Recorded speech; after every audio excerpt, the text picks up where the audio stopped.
ഇന്ന് മറ്റ് വീഡിയോകളിൽ നിന്ന് വ്യത്യാസമായിട്ട് എൻ്റെ മുഖത്ത് വല്ലാത്തൊരു സന്തോഷം കാണുന്നില്ലേ? അതെ, ഇന്ന് ഞങ്ങൾ നാട്ടിലേക്ക് പോവുകയാണ് കേട്ടോ. നാട്ടിലേക്കെന്ന് പറഞ്ഞാൽ എൻ്റെ സ്വന്തം നാട്ടിലേക്ക്, ഞങ്ങളുടെ അമ്പലപ്പുഴയിലേക്ക്.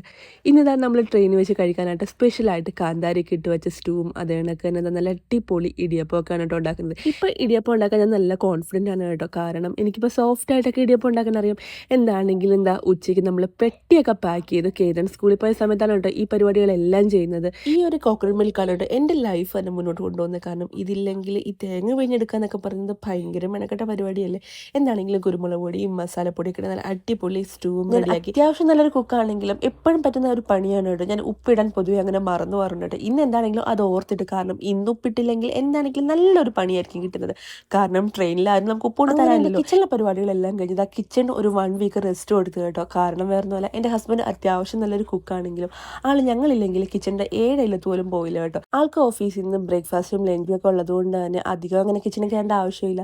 പിന്നെ ഞങ്ങളില്ലെങ്കിൽ ആൾക്ക് ആകെ മൊത്തം ഒരു മിസ്സിങ് ആണ് കേട്ടോ. അതുകൊണ്ട് തന്നെ കിച്ചണിൻ്റെ 7 അയലത്ത് പോലും പോവില്ല. എന്താണെങ്കിലും ഞങ്ങൾ റെഡിയായി റെയിൽവേ സ്റ്റേഷനിലെത്തി. അങ്ങനെ കേതൻ്റെ അച്ഛനെ മിസ് ചെയ്യുന്ന വല്ലാത്ത സങ്കടത്തിലായിരുന്നു. എന്താണെങ്കിലും ട്രെയിനിൽ കയറിയപ്പോൾ കേതനൊരു ഫ്രണ്ടിനെ കിട്ടിയതോടുകൂടി ആ സങ്കടമൊക്കെ മാറി കേട്ടോ. ഹസ്ബൻഡിനാണെങ്കിൽ ഇപ്പം ഡെയിലി ഓഫീസിൽ പോകേണ്ടതുകൊണ്ട് വരാനും പറ്റില്ല. എന്താണെങ്കിലും പിന്നീട് ഇവർ രണ്ടുപേരും കൂടെ ബഹളമായിരുന്നു ട്രെയിനിൽ.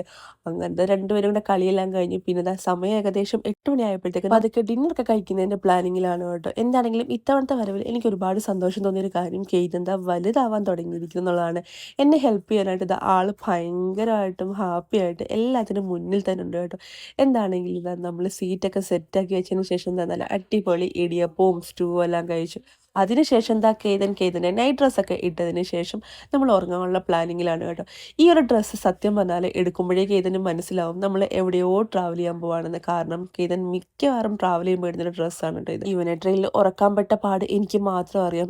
ഉറക്കമെല്ലാം കഴിഞ്ഞ് രാവിലെ 3 മണിക്ക് എഴുന്നേറ്റിരിക്കുന്ന ഇരുപ്പാണ് കേട്ടോ ഈ കാണുന്നത്. എന്താണെങ്കിലും ആൾ വലിയ പ്രശ്നക്കാരനൊന്നല്ല കേട്ടോ. പിന്നെ എന്താണെന്ന് അറിയില്ല, ഇങ്ങനെ കയറി കഴിയുമ്പോഴത്തേക്ക് എനിക്കൊരു കോഫിയോ ചായയോ മസ്റ്റാണ് കേട്ടോ. അത് ഞാൻ രാവിലെ തന്നെ വാങ്ങി കുടിക്കുകയും ചെയ്യും. അങ്ങനെ നമ്മളുടെ ഒരുപാട് നാളത്തെ കാത്തിരിപ്പിന് ശേഷം നമ്മളിതാ അമ്പലപ്പുഴയിൽ എത്തി കേട്ടോ.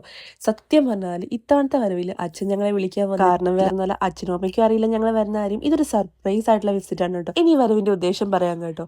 ഒരു അമ്പലപ്പുഴക്കാരിൽ നിന്ന് ഏറ്റവും അധികം അഭിമാനത്തോടെ പറയുന്ന ഞാൻ ഒരു 12 വർഷം കൂടുമ്പോൾ പള്ളിപ്പാന കാണാൻ വന്നില്ലെങ്കിൽ എന്ത് അമ്പലപ്പുഴക്കാരിയല്ലേ. ഇതെന്റെ 3ാമത്തെ പള്ളിപ്പാനയാണ്, എൻ്റെ മോന്റെ ആദ്യത്തെ പള്ളിപ്പാന. ബാക്കി വിശേഷങ്ങളുമായിട്ട് അടുത്ത വീഡിയോ കാണാം. അപ്പൊ എല്ലാവർക്കും ബൈ.